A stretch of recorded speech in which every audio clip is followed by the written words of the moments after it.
February is almost over and I'm really excited to see what March has in store for me. Hopefully not another network outage. In any case, welcome back to another Transfer Tuesday where I'm going to show you all how much I earned, how much I spent, and where the rest of that money is going. A very special welcome back to the 13% or so of you who are subscribed, and if you're new here, I'm Raymond, a software engineer on the path to financial independence and retiring early. If you'd like to follow me on my journey, feel free to hit that subscribe button. It really helps out the channel, so thank you so much in advance. In any case, let's dive into my income for the second half of February, and in this case, it hasn't really changed from the first half of February, but it definitely will in March.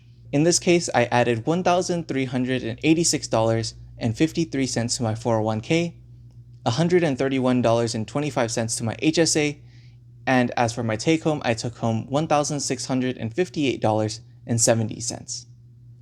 In total, this gives me a total income for the second half of February of $3,176.48. I'm really excited about March because I'm increasing my 401k contributions yet again as a result of my salary increase from 38% to 40%. That means my 401k contributions are going to be increasing by about $100, and I will be adding a little bit over $3,000 a month into my 401k.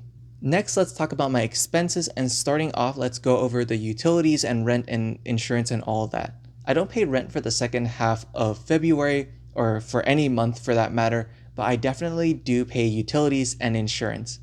In this case, I paid $109.57 across my water, electricity, my insurance, as well as my internet. My electricity bill is definitely higher this month, and this is likely because of the fact that it includes the second half of January, which was definitely a colder time here where I live. As for transit, I spent another $23 for the remainder of the month, although I still will need to take the public transit system to get to work for the remainder of this week, all the way until the end of Friday.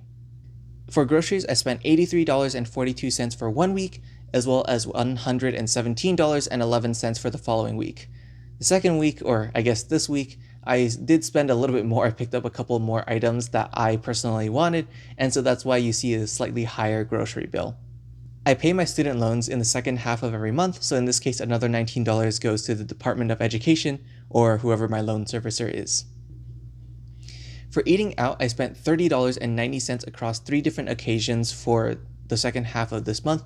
And believe it or not, this is one of the categories that I am pushing myself to spend more on, or at least max out my current budget every single month.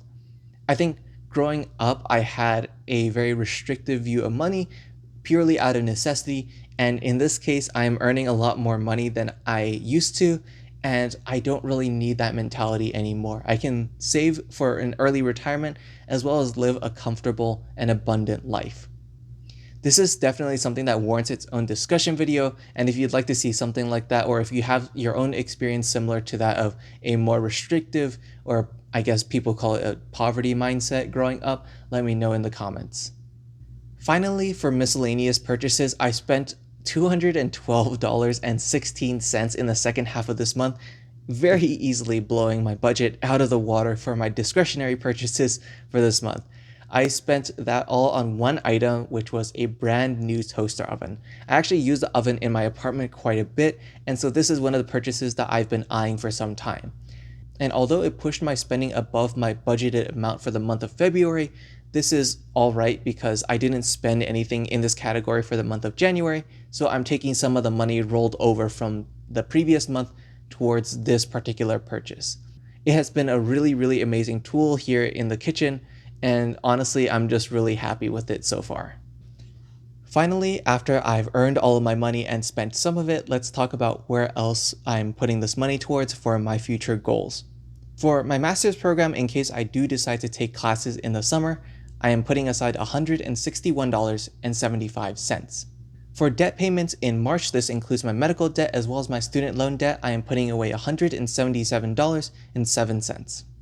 For future travel expenses, which reminds me that I should figure out where I want to travel this year, I am putting away $250 for this month. And for my credit card fees, I am putting away $119.58 for some upcoming annual fees, which should start coming in on a rolling basis. And finally, we get to the last category, which is investing the difference. And in this case, the money that I'm putting into my Roth IRA, which may or may not change depending on how the budget actually closes out in February. At the current time of recording, I am expecting to put away $193.15 into my Roth IRA for this month. This is nowhere near actually maxing it out if I were on this pace every single month, but luckily I have a little bit of a boost from previous months of savings going into my Roth IRA for this year, as well as my annual bonus, which is coming up. And if you haven't seen that video where I'm expecting to take home over $10,000, you can watch that video in one of these corners right here. In any case, that's all for this video. If you enjoyed this video, feel free to hit that like and subscribe button. Again, thank you so much, and I'll see you all in the next video.